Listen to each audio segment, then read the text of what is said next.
We're making bread pudding, which is an excellent and extraordinarily easy dessert to make for the fall or winter. You basically use stale bread, so you can pick up the ingredients for this very inexpensively. As far as the difficulty of cooking and time and the price of the ingredients, bread pudding is an extraordinarily thrifty dessert. I'm not a huge dessert guy. White flour and sugar just don't do it for me on a regular basis, but for a treat, it's nice to have some sweets. So here we have French bread. I've taken the crust off of it, and now I'm going to cut it into 1 inch square pieces approximately. And these pieces are going to get soaked into a custard. This particular bread pudding is going to be a lemon and candied carrot bread pudding. Now you could just about make bread pudding with anything that you wanted, raisins or uh, nuts. I'm actually going to put uh, pecans in this bread pudding, but there's really no holds barred as far as bread pudding is concerned. You can make it with whatever you like. So you see I'm cubing the bread. As I mentioned, this will be soaked with our egg custard. This is 1 liter or 1 quart of heavy cream, whipping cream. Notice that little bit at the end there. All I did was put the carton on the stove for about 30 seconds, and that actually allow about half of an ounce, fluid ounce more to be released from the carton. So that's a thrifty tip for you, just to get that little bit of cream, because cream is super expensive. Here we have a lemon. I'm just peeling it with my potato peeler. I don't want to take too much of the white. I just want what's called the zest, which is the extremely flavorful outer yellow layer. This is the case with all citrus fruit. The zest, orange zest, grapefruit zest, lemon zest, lime zest, it's all very flavorful. I'm going to steep this into my cream, and that's going to give a nice lemon flavor. Here I'm separating eggs. I don't need the whites, but I'm going to reserve the whites in my refrigerator and just work them into the next omelet that I make or any other egg preparation. It's the yolks that I need. So we have 8 yolks. This is the white sugar. White sugar is not very good for you, to put it frankly. You ought not drink or ought not consume much white sugar, but for desserts it's suitable. It works well.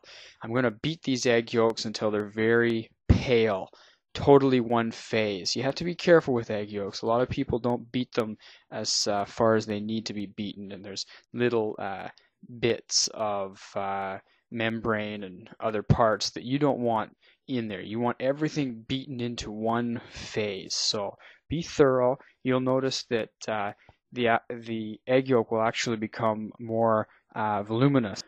And that's exactly what we want when we go to add our hot cream. And the cream, as you remember, we put the lemon zest into. It has now steeped. Brought it up to a slight simmer. We didn't over boil it because cream will boil over very easily and leave you with an awfully expensive mess. Here I'm adding lemon juice just to sort of balance out the sweetness.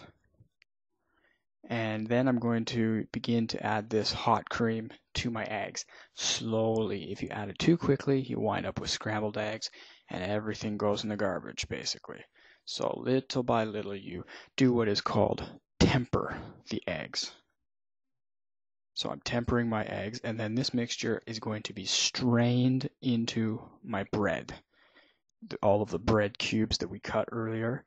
And I will add my candied carrot. I will add the pecans, which you're going to see that I cut.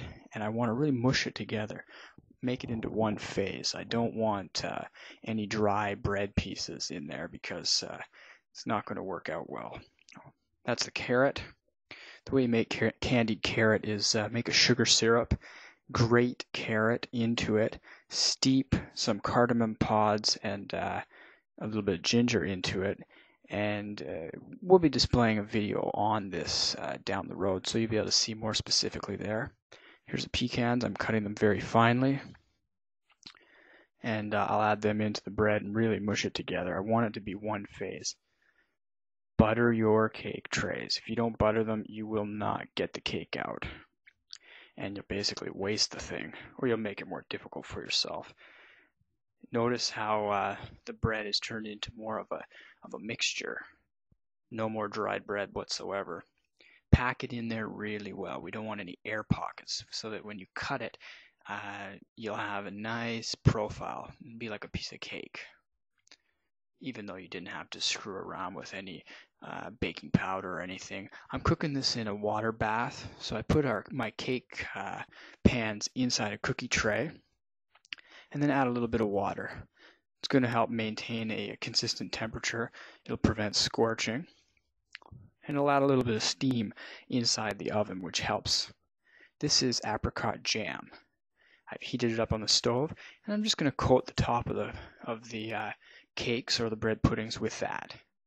And then I'm going to reserve these for later, and they're good for a few days, to be honest. There's so much moisture, you'll be astonished how moist they are. They're great for a good 2 days if they're stored properly, and you could also freeze them. They freeze exceptionally well.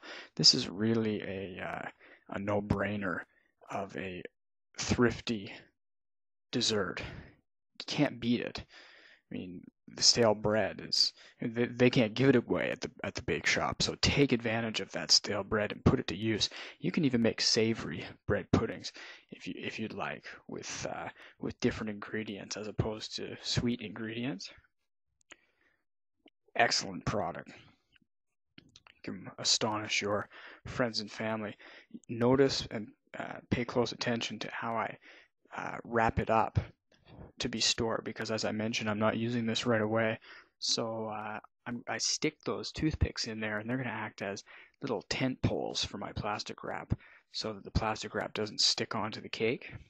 And then I'm going to pack it and store it in a cool place, not in the refrigerator. I don't want it to have too much opportunity for condensation to build up underneath the plastic wrap. So there you have it. This is an excellent, thrifty dessert. You really can't beat it. So try it out and enjoy.